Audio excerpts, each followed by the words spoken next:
ভারত যুদ্ধবিরতি ঘোষণার পরই পূর্ব কোনো সতর্কতা ছাড়াই হঠাৎ করে চেনাব নদীর বাঁধ খুলে দিয়েছে ভারত। এর ফলে তীব্র গতিতে পানি প্রবেশ করছে পাকিস্তানের দিকে, যা সৃষ্টি করেছে বড় ধরনের বন্যার আশঙ্কা। ইতোমধ্যে নদী তীরবর্তী অঞ্চলগুলোতে আতঙ্ক ছড়িয়ে পড়েছে। দ্য ইকোনমিক টাইমস জানায়, ভারত 11 মে রামবানে চেনাব নদীর উপর নির্মিত বাগলিহার জলবিদ্যুৎ প্রকল্পের বাঁধের আরও একটি গেট খুলে দেয়। এই ঘটনার আগে 10 মে বাঁধের 2টি গেট খোলা হয়েছিল।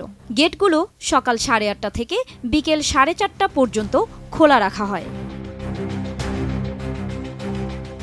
গত 9 মে ওই অঞ্চলে ভারী বৃষ্টিপাত হওয়ায় ভারত অংশে পানির চাপ বাড়ে। বাঁধের ধারণ ক্ষমতা কম থাকায় পানির প্রবাহ নিয়ন্ত্রণের প্রয়োজনীয়তা দেখা দেয়। ধারণা করা হচ্ছে, পানির চাপ কমাতে বাধ্য হয়েই ভারত গেট খুলেছে। তবে ভারত সরকার বাঁধের গেট খোলার কোনো ব্যাখ্যা দেয়নি। সিন্ধু চুক্তি 1960 সালে বিশ্বব্যাংকের মধ্যস্থতায় স্বাক্ষরিত হয়। এই চুক্তি অনুযায়ী 6টি নদীর মধ্যে ভারত প্রায় পূর্বের 3টি নদী রবি, বিয়াস, সুতলেজ এবং পাকিস্তান প্রায় পশ্চিমের 3টি নদী ইন্দাস, ঝেলম, চেনাব।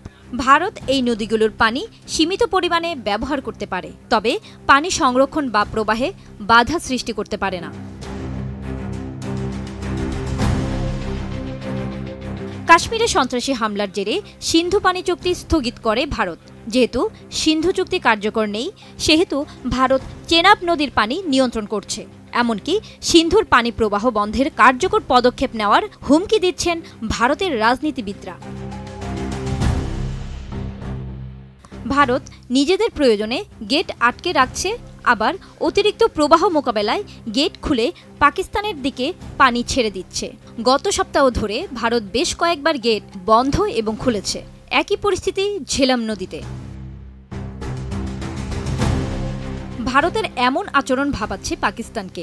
দেশটির সেচ ব্যবস্থা মূলত পশ্চিমের নদীগুলোর উপর নির্ভরশীল। পানি প্রবাহে সামান্য পরিবর্তনও ফসল উৎপাদনে বড় প্রভাব ফেলতে পারে। এছাড়া পাকিস্তানের 1/3 বিদ্যুৎ জলবিদ্যুৎ থেকে আসে।